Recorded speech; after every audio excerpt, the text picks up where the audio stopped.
যোৱাকালি আমাৰ বহাতলৈ এঞ্জেলা চাংমাই আহিছিল। তেওঁক চাবলৈ বুলি গৈ দেখিছেনে একদম আন্ধা কৰি দিলোঁ। দিনৰ আকৌ 11মান বজাতেই ঘৰৰ পৰা ওলাইছিলোঁ। ঘৰ আহি পাওঁতে আন্ধা হৈ গ'ল। এয়া দেখিছে বেলেগ এঘৰত মোৰ স্কুটিখন থৈ গৈছিলোঁ, কাৰণ তাইৰ লগতহে মই স্কুটিত উঠি গৈছিলোঁ। মানে নবৌ হয় ওচৰৰ। এয়া দেখিছে নিজে বোৱা কাপোৰ এযোৰ পিন্ধি লৈছোঁ। এইযোৰ কাপোৰ মই নিজে বৈ লৈছিলোঁ দেই। আগতে খুব তাঁত বৈছিলোঁ, আজিকালিহে নবওঁ, কাৰণ আজিকালি বিকিবলৈ ঘূৰি ফুৰোঁ, সেই সময় নাপাওঁ।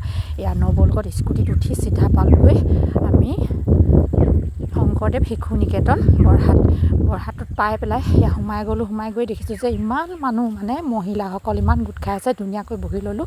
বহি লোৱাৰ পিছত স্কুলৰ মাতৃসকলে ধুনীয়াকৈ আমাক চাহ খাবলৈ দিলে। চাহ খোৱাৰ পিছত এয়া দেখিছেনে এফালে দিহানাম আৰম্ভ হ'লেই, আৰু সৰু সৰু ল'ৰা ছোৱালীবিলাকে ইমান ধুনীয়াকৈ বাজনাবোৰ বজাইছে। কিমান ধুনীয়া ধুনীয়া যে প্ৰতিভা দেখাইছে নহয়। বোৱাৰীসকলেও দেখাইছে, জীয়ৰীসকলেও আৰু ল'ৰাসকলেও, মানে ছাত্ৰ ছাত্ৰীসকলেও সকলোবোৰ। এয়া দেখিছে ইহঁতে আকৌ দোকান দিছে, দোকানৰ ব্যৱস্থাও কৰিছে দেই, কাপোৰ কানি বিকিব পৰা ব্যৱস্থা, কাণফুলি আৰু বহুত ধুনীয়া ধুনীয়াকৈ কিবা কিবি ল'ৰা ছোৱালীবিলাকে, মানে ছাত্ৰ ছাত্ৰীসকলে সজাই থৈছে। সেইখিনিও আপোনালোকৰ আগত অকণমান শ্বেয়াৰ কৰি দিলোঁ, ধুনীয়াকৈ দেখাই দিছোঁ। কিনো সজাই থৈছে, কেনেধৰণে সজাই থৈছে তাকে দেখাই দিছোঁ। দেখি পালে এনেই ধুনীয়া লাগে নহয়নে? ধুনীয়াকৈ সজাই থৈ দিলে ধুনীয়া লাগে। এয়া দেখিছে কিছুমান মাতৃ অলপ মুখখন দেখাই দিছোঁ আৰু এইফালে আকৌ ষ্টেজ প্ৰগ্ৰেম হৈ আছে নহয়। কিছুমান ছাত্ৰ ছাত্ৰীসকলে গান গাইছে ধুনীয়া ধুনীয়াকৈ, অলপ মই শুনায়ো দিছোঁ বাৰু। কিছুমান ছাত্ৰ ছাত্ৰীয়ে নাচিছে, কিছুমান ছাত্ৰ ছাত্ৰীয়ে বাজনা বজাইছে। এনেকৈ ইমান ধুনীয়াকৈ যে মাতৃ সন্মিলন পাতিছে নহয়, ভাল লাগিল দেখি পেলাই। কাৰণ আমাৰ ল'ৰাবিলাক যোৱা বছৰ ওলালেও আমাক নিমন্ত্ৰণ কৰিছে।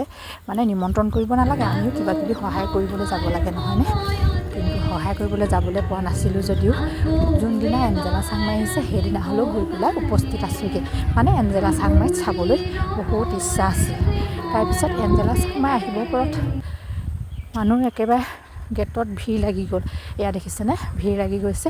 আমি আকৌ সেইটো সময়তে ভাত খাই আছিলোঁ, মানে খাবলৈ দিছে দেই ধুনীয়াকৈ ভাত এসাঁজ। আপোনালোকক ভিডিঅ' কৰি দেখুৱাই নহ'ল। তাৰপিছত এঞ্জেলা চাংমাই আহি ইয়াত তলত বহি আছে দেখিছে, অকণমান ভিডিঅ' কৰি আপোনালোকক দেখাই দিছোঁ।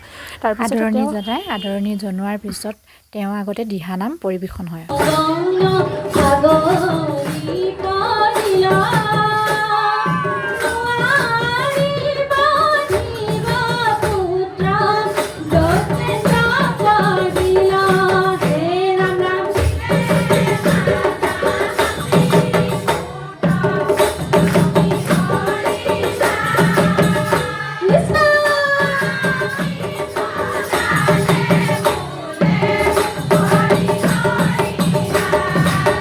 সুদূৰ গুৱাহাটীৰ পৰা আহিছে যেতিয়া তাইতো ভাষণ দিবই লাগিব। ভাষণ দিবৰ কাৰণে অনুমতি লৈ ভাষণ দিলে আৰু মই গুচি আহিলোঁ। অকণমান লাইভ কৰি আপোনালোকক দেখালোঁ।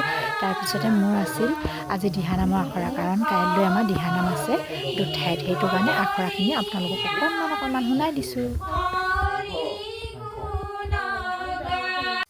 এঞ্জেলা চাংমাই ভাষণ শুনিলোঁ, আধা শুনিয়ে ঘৰলৈ গুচি আহিলোঁ। ঘৰত কি কাম আছিল কৰিলোঁ। ভাত পানী বনাই মেলি ৰেডি কৰি ল'ৰাটোক দিলোঁ।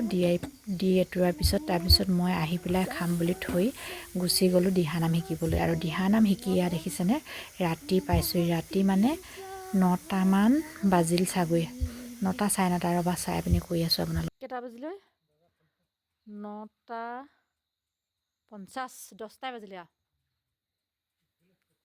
বেটা দৰ্জা খোলা।